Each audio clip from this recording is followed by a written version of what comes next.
Right, moving on to the Knicks and our third headline, Drama Club.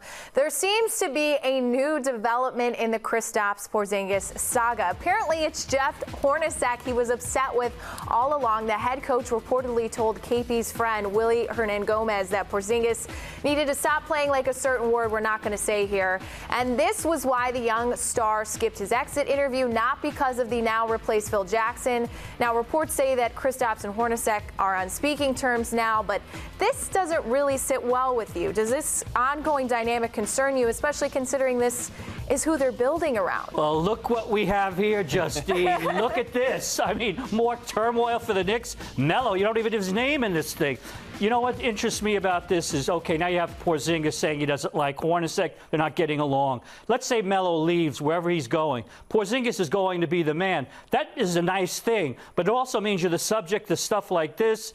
You're the subject of the criticism of the fans if you don't produce. So he's going into a whole new stratosphere for himself. This is only the first shot. But you know what? No matter what you say, I say, Peter says, Licata says, there's always going to be turmoil there. That's all they have to sell. It's not going to end. Well, it's never going to end with the Knicks, right?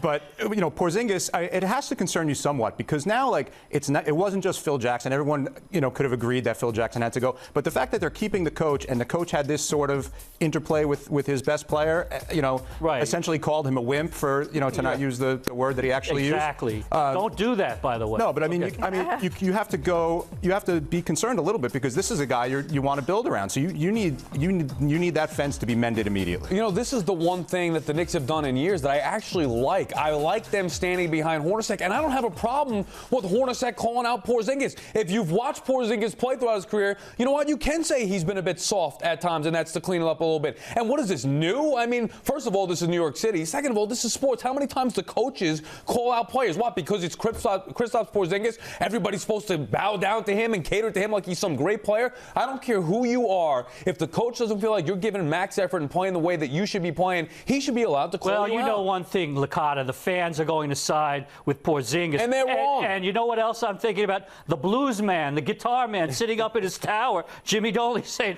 I thought I got rid of this craziness. Now I got this going on. It's never going to end. The best nugget of this story was that Kristaps was apparently parking in management spots at the Knicks practice facility, maybe as a little bit of a recourse. So is there a maturity concern there then? Oh, there definitely is. Because, and look at it too, the Knicks definitely this summer have kind of fired a couple of shots across the bow of Kristaps Porzingis, right? They fired the assistant coach that he was close with. They put it out there that they were considering trading him, you know, before Phil Jackson was fired. So yeah, I mean, and now this story comes out. So you have to think that, you know, they've definitely tried to make their case known to Porzingis that they're not going to tolerate it, and now we'll see how he reacts. And we're still on Melo watch, everybody. That's never ending.